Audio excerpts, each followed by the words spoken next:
Саламатсызбы? Биздин каналга катталып, акыркы жаңылыктардан кабардар болуңуздар. Кыргызстандык спортчулар грек-рим күрөшү боюнча 2 алтын, 1 коло медаль утту. Венгриянын Будапешт шаарында өтүп жаткан грек-рим күрөшү боюнча кадеттер арасындагы мелдеште Кыргызстандан барган спортчулар 2 алтын, 1 коло медаль утуп алды. Разак Бейшекеев 60 кг салмактагы Разак Бейшекеев Казакстан, Германия жана Индия өлкөсүнүн спортчуларын жеңип финалга чыкты. Чечүүчү беттеште ирандык спортчу менен күрөшүп, аны 4-1 эсебинде утуп алып, дүйнө чемпиону болду. Буга чейин Нуристан Сүйөркулов 51 кг салмакта алтын медаль жеңип алган. Ал эми 45 кг салмакта Нурболот Бердикулов коло медалдын ээси болгон. Бишкектин вице-мэри кармалды. Улуттук коопсуздук комитетинин кызматкерлери тарабынан Бишкек шаарынын вице-мэри Азамат Сагындык уулу кармалды. Бул тууралуу өздүк булактарынын маалыматына таянып, бир катар ЖМК жазып чыкты. Маалыматтарга караганда, вице-мэр Азамат Сагындыков уулу 24-июлда кармалган. Буга чейин мэриянын жер ресурстары башкармалыгынын бухгалтеры $9,000 доолагандыгына шектелип кармалган. Бул ошол ишке байланыштуу экени айтылууда. Булак ПКК. Абдулла Ташиевич: тажиктерден эң аз келгенде 500 тонна жүзүм келет эле. Азыр кандай билбейм, бирок базар толо тажиктин жүзүмү 120 сомдон ашык акчага сатылып жатат. Тажик 40 сомдон берет, транспорт 20 сом алат. 50 сом таза киреше, 500 тонна жүзүмдөн 25 миллион сом киреше түшөт. Мамлекет кумтөрдөн да мындай киреше ала албайт. Контрабандисттер жыргап жашап жатышат. 7 ай ташып сатышат. 210 көбөйтүү 25 миллион сомго. Эми биз өзүбүз жүзүм отургузалы, өзүбүздүн өндүрүштү колдоо максатында контрабанда болуп келген товарларды албагыла. Кыргыз элим, намыс кылгыла. Борбор Азия мамлекеттеринин башчылары 6 августта Түркмөнстанда жолугушат. Борбор Азия мамлекеттеринин президенттеринин саммити 6 августта Түркмөнстандын улуттук Аваза туристтик аймагында өтөт.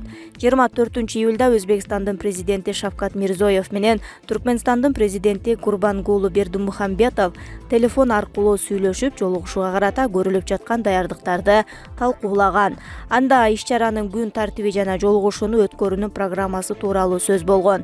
Белгилей кетсек, Борбор Азия мамлекеттеринин президенттеринин кеңешме жолугушуусу былтыр Бишкекте өтмөк, бирок коронавируска байланыштуу 2021 жылга жылдырылып, жолугушуу Түркмөнстанда өткөрүлөрү айтылган. Түштүк Африка Республикасында кар жаады. Түштүк Африка Республикасында көп жылдардан бери жай эле кар жаап, аба ырайы айрым жерлерде дээрлик 10 градуска чейин суук болду. Кимберли шаарында -9,9, Йоханнесбургда 7 градуска чейин төмөндөдү. Бул тууралуу өлкөнүн метео кызматы билдиргенин дүйнөнүн ЖМКлары жазып чыкты. Синоптиктер мындай аба ырайы дагы бир жумадай орун алары айтылды. Кыргызстандын Орусиядагы элчилигинде мушташ чыкты. Кыргызстандын Орусиядагы элчилигинин имаратынын жанында мушташ орун алды. Бул тууралуу орусиялык басылмалар жазды. Маалыматка ылайык, окуя 24 июль күнү болгон. Анда 22 жаштагы жигит элчиликке таанышы менен документтерди жасоо үчүн келген. Анда кызматкер менен пикир келишпестик жаралып, уруш чыккан. Ал болжолдуу түрдө элчиликтин вице-консулунун экинчи катчысы болушу мүмкүн. Жигит элчиликтин кызматкерин бетке чапкан.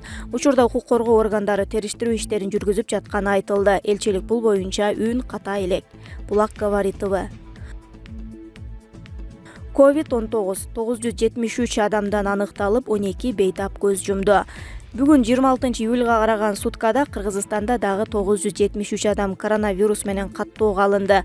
Алар Бишкек шаарында 637 адам, Баткен областында 88 адам, Жалал Абад областында 74, Чүй областында 72, Ысык Көл областында 39 адам. Ош шаарында 23 адам, Нарын областында 18, Талас областында 18, ал эми Ош областында 12 адам. Акыркы суткада коронавирустан дарыланып жаткан 12 бейтап көз жумган.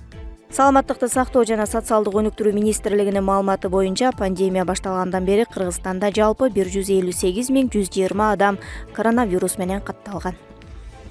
Ошто Крым-Төбөл Дженгонун жан сакчы айдоочусу кармалды. Бул тууралуу Ички иштер министрлигинин басма сөз кызматынан билдиришти. Маалыматка караганда 23-июлда Ош шаарында бейбаштыкка шектелип 1995-жылы туулган жигит кармалган. Белгиленгендей, ал мурда соттолгон уюшкан кылмыштуу топтун мүчөсү катары Ички иштер министрлигинин оперативдүү рейстеринде турган Дженго лакап аты менен Ош шаарында жана Ош областында таанылган Крым-Төбөлдүн айдоочу жан сакчысы. 10-июлда жан сакчы айдоочу шаардагы кафелердин биринен жанындагы адамдар тобу менен биргеликте бычак менен коркутуп, Куршав айылынын тургунун сабап. Андан кийин ал $1,600 жана 48 000 сом салынган капчыгын алып кеткен. Бул факты боюнча кылмыш иши козголгон. Мындан тышкары кылмышка шектүү катары дагы бир 26 жаштагы жигит кармалган. Булак Сереп Медиа. Эмдөөдөн өткөндөргө 10 гигабайт интернет берилет. Коронавирустун 3-чү толкунунун туу чокусу өттү. Бул тууралуу Саламаттыкты сактоо жана социалдык өнүктүрүү министри Алымкадыр Бейшеналиев билдирди. Анын айтымында азыр калкты эмдөөдөн өткөрүү керек. Азыр эмдөө иштерин тездетип жатабыз. Сентябрь айында окуучуларды салттуу түрдө мектепке кайтып келишин каалайбыз. Эмдөөдөн өткөндөргө 10 гигабайт интернет бонусу берилет. Кафе жана ресторандар менен сүйлөшүүлөрдү жүргүзүп, эмдөөдөн өткөн зыяратчыларга жеңилдиктерди бериш. Тамак аш тейлөө түйүндөрү мындай чараларга макул. Кантсе да алар дагы кадимкидей иштегиси келет, деди Алымкадыр Бейшеналиев. Шамурза Бөрүкулов: акмактар, эми Бакиевке жармаштырбаганыңар ушул оозунун туругу жок оозасар оразайым калды эле. Биринчиден, Бакиев өлкө башкарып турган мезгилде бул кызыңар мурдун тарта албаган, эне сүтү оозунан кете элек чычкак куракта болгон. Анан кайдан жүрүп Бакиевдин проектиси болот? Көкмээлер. Экинчиден, Бакиев оразайымга окшогон тарбия көрбөгөн, оозунан таасири жок, өзүнүн ордун билбеген көчөдөгү баба базарная кыздар менен мамиле кылган да эмес, кылбайт да. Бакиевди тынч коюп, оразайымыңарды Мадумаровго ар жактама жармаштырсаңар жараша берет. Оразайым эдил дегендер Мадумаровдун проекти теңи болот. Үчүнчүдөн, Садыр Жапаров, Камчыбек Ташиевдер Бакиевдин кадрлары болгонун эч ким чана албайт. Бакиев кадр тандагандан адашпаганын мына бүгүн баарыбыз билип көрүп, көз болуп отурабыз. Кудай буйруса, бул эки азамат Бакиевдин жолун жолдошуп, өлкөнүн өнүгүү жолуна алып чыгышат. Уже алып чыга башташты. Бузуклар. Бакиев менен Садыр Жапаровдун ортосуна от ташташ үчүн ушул элекке турбаган ыплас жомокту ойлоп таптыңарбы? Оразайымыңарды башыңарда калгырлар. Окшошо турган шумдукту ойлоп тапсаңар болот, деп жазат Шамурза Бөрүкулов өзүнүн Facebook баракчасына. Казакстан Тажикстанга Ооган чек арасында жардам көрсөтүшү мүмкүн. Борбор Азия өлкөлөрү жалпы коркунучтун алдында биригүүгө даяр. Тажикстандын коргоо министри Шерали Мирзо Казакстандын коргоо министри Нурлан Эрмекбаев менен телефон аркылуу сүйлөштү. Тараптар Тажик-Ооган чек арасында кырдаалды талкуулашты. Эрмекбаев Тажикстанга тобокелдиктерге жана чакырыктарга каршы туруу үчүн жардам көрсөтүүгө даяр экендигин билдиргенин Казакстандын коргоо министрлигинин басма сөз кызматы маалымдады. Коргоо ведомстволорунун башчылары ошондой эле Душанбе шаарында өтө турган ШКУга мүчө мамлекеттерден коргоо министрлеринин жолугушуусуна байланыштуу маселелерге дагы токтолушту.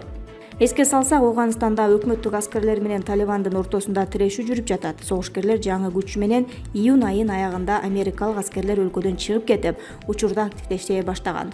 Расмий маалыматтар боюнча 398 уездин ичинен 200дөн ашыгы талибандардын көзөмөлүнө өткөн. Катуу кагылышуулар айрыкча Тажикстан, Иран жана Түркмөнстан менен болгон чек араларда болуп жатат. Өсүп бараткан коркунучтун фонунда Тажикстан өз аскерлеринин күжүрмөн даярдыгын күчөтүүдө.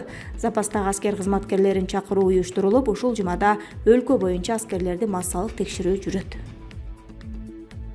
Орусиянын аймагына кирүүдө талаптар өзгөрдү. 25-июлдан тарта Орусиянын аймагына Евразия экономикалык биримдикке мүчө өлкөлөрдөн кирген чет элдик жарандар ПЦР анализдин жыйынтыгын COVID-19 саякаттайм тиркемеси аркылуу көрсөтүшү керек. Анализ Орусиянын аймагына кирүүгө 3 күндөн эрте эмес мөөнөттө чыгууга тийиш. Коронавируска каршы вакцина алган жарандар эмделген тууралуу электрондук сертификатын көрсөткөн учурда ПЦР тест тапшырбайт. Кыргыз Республикасынын чегинен тышкары саякаттагандар үчүн ПЦР анализди 2 мамлекеттик лаборатория, Бишкек шаарындагы улуттук вирусологиялык референс лабораториясы жана Ош шаарындагы вирусологиялык лаборатория, ошондой эле COVID-19 саякаттай маалымат тутумуна кошулган жеке лабораториялар алат. Бишкекте Батырдын өрт чыкты. Бишкектеги 6-Кичи районунда Батырлердин биринен өрт чыкты. Бул тууралуу 26-июлда Өзгөчө кырдаалдар министрлигинин басма сөз кызматы билдирди. Өрттү өчүрүүгө бир өрт өчүрүү тобу тартылып, алар саат 4:47 өрттү өчүрүшкөн. Өрттүн кесепетинен Батырдын балкону толугу менен күйүп кетти. Батырдын ээси КИ көмүр кычкыл газына ууланып, дарыгерлерге өткөрүлүп берилди. Учурда өрттүн келип чыгуу себеби такталууда.